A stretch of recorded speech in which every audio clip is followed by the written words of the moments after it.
Assalamualaikum warahmatullahi wabarakatuh. Perkenalkan, nama saya Larinsa Faknanga. Di sini saya akan menjelaskan tentang ASEAN. Assalamualaikum warahmatullahi wabarakatuh. Sebelum saya menjelaskan mengenai ASEAN, saya akan memperkenalkan diri saya. Perkenalkan, nama saya Larinsa Faknanga, nomor absen 9. Di sini saya akan menjelaskan mengenai ASEAN, yaitu tentang latar belakang terbentuknya ASEAN, tujuan dan manfaat Indonesia bergabung dalam ASEAN, serta konflik yang pernah diselesaikan oleh ASEAN.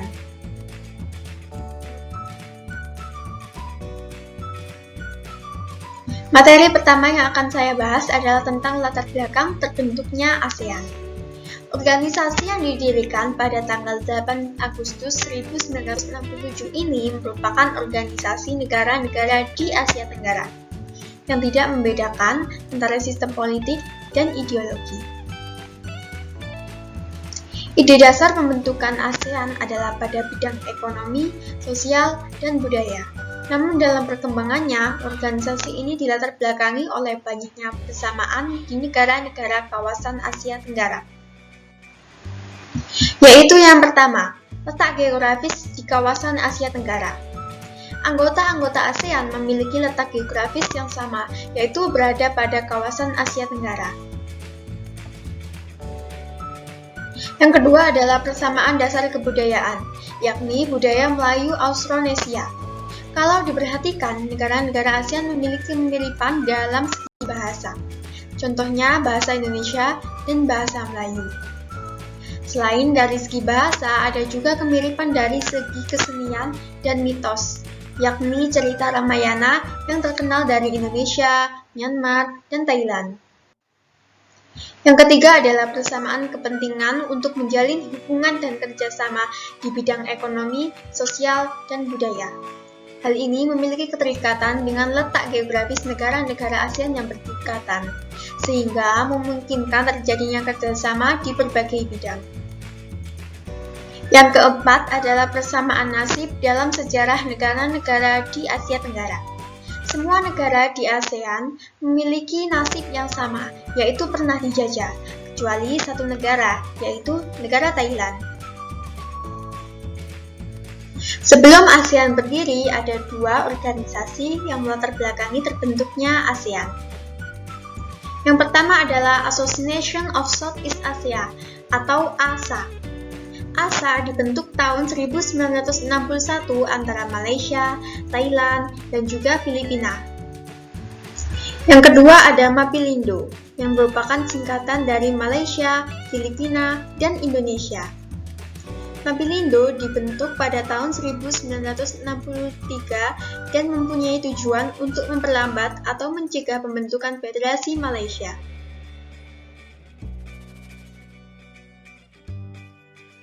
Setelah itu terbentuklah Association of Southeast Asian Nations atau ASEAN atau Perhimpunan Bangsa-Bangsa Asia Tenggara berdasarkan Deklarasi Bangkok pada tahun 1967.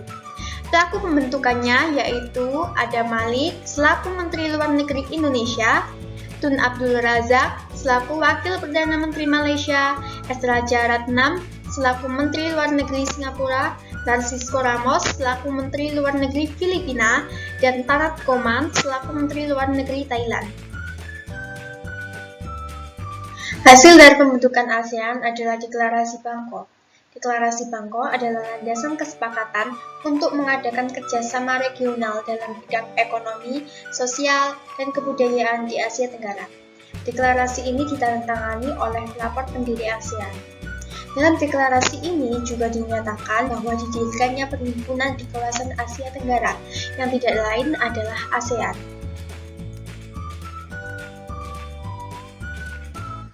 Materi selanjutnya yang akan saya bahas adalah tujuan Indonesia bergabung dalam ASEAN. Yang pertama, dengan Indonesia bergabung dalam ASEAN, maka akan mempererat hubungan Indonesia dengan negara-negara anggota ASEAN lainnya, sehingga Indonesia dengan negara-negara ASEAN lainnya dapat saling mencukupi, membantu kebutuhan jika salah satu negara tersebut membutuhkan bantuan. Yang kedua adalah Indonesia bergabung dalam ASEAN dengan tujuan agar dapat mencapai perdamaian dunia, sehingga membuat dunia terbebas dari terjadinya perang di masa yang akan datang.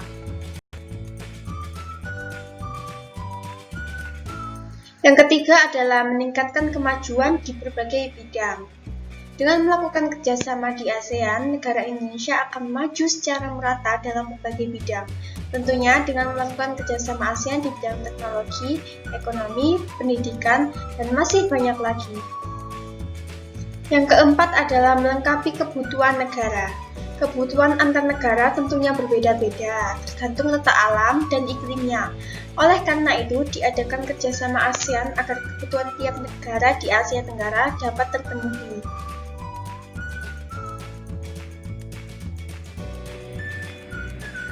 Materi kali ini adalah manfaat Indonesia bergabung dalam ASEAN.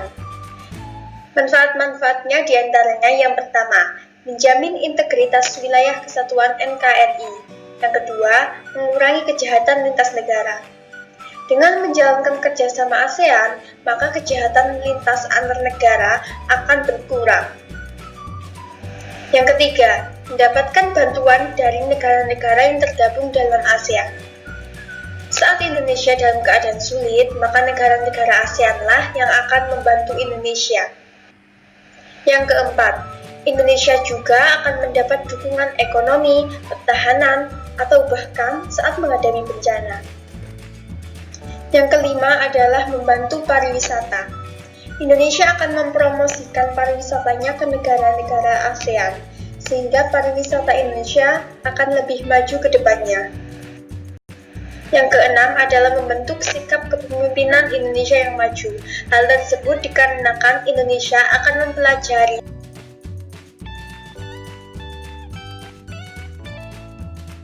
materi yang terakhir adalah tentang konflik yang pernah diselesaikan oleh ASEAN. Di sini saya telah menyajikan dua konflik, yaitu yang pertama, konflik antara Kamboja dengan Thailand mengenai persengketaan wilayah perbatasan. Dan yang kedua, mengenai konflik antara Vietnam dengan Kamboja. Konflik yang pertama adalah konflik antara Thailand dengan Kamboja. Sengketa yang terjadi antara Thailand dan Kamboja disebabkan karena perebutan wilayah candi di perbatasan antara Kamboja dengan Thailand. Pada awalnya, Thailand ingin menyelesaikan masalah ini secara bilateral. Namun, Kamboja malah meminta bantuan kepada PBB untuk menyelesaikan masalah tersebut. Kemudian PBB mendesak kepada ASEAN agar menyelesaikan masalah tersebut dengan persetujuan Thailand dan Kamboja. Kebetulan pada saat itu ASEAN dipimpin oleh Indonesia.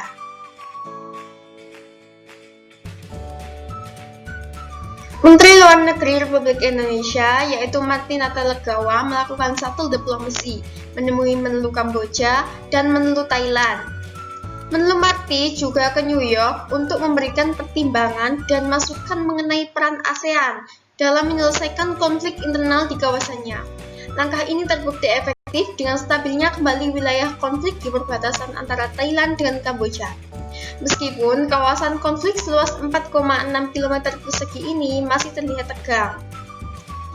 Ketegangan antara Thailand dan Kamboja meningkat setelah UNESCO mengakui bahwa kawasan candi yang berada pada wilayah persengketaan ini sebagai warisan peradaban dunia yang dimiliki oleh Kamboja.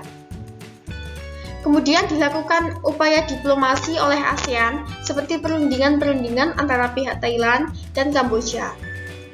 Upaya diplomasi sangat diutamakan untuk menghindari cara kekerasan dan militer. Indonesia telah mencoba mencari terobosan dengan menyelenggarakan pertemuan tiga negara, yaitu Thailand, Kamboja, dan Indonesia, sebagai wujud kelanjutan dari pendekatan KTT ASEAN. Namun pada saat itu yang hadir hanyalah Kamboja. Thailand tidak mengirimkan perwakilan delegasinya. Kemudian Indonesia menugaskan tim pemantau asal Indonesia untuk melakukan pemantauan di lokasi perbatasan yang disengketakan. Kemudian terjadi penarikan pasukan dari Kamboja dan Thailand.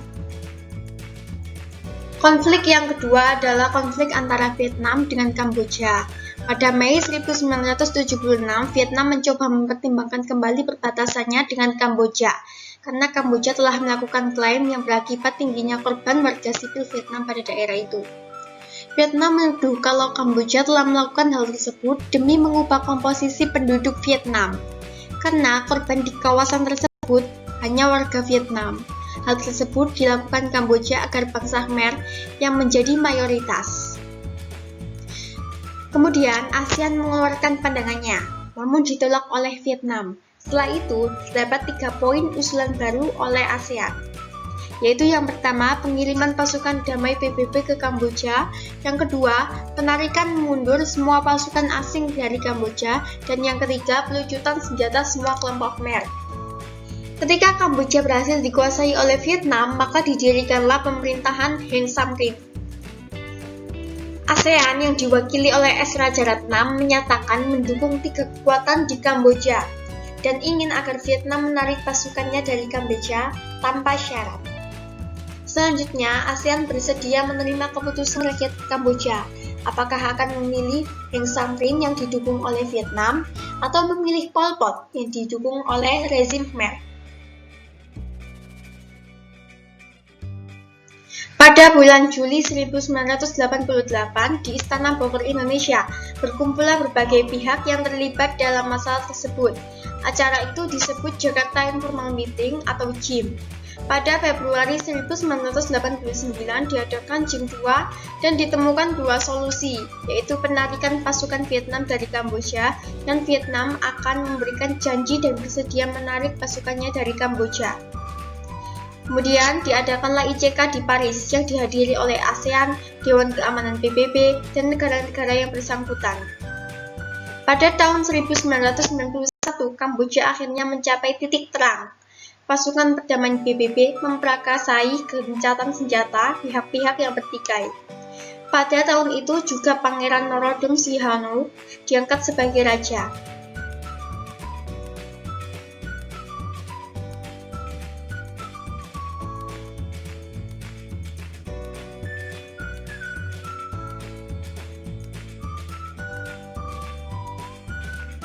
Itulah video pembelajaran tentang ASEAN. Semoga bermanfaat dan mohon maaf apabila ada kesalahan tutur kata maupun bahasa.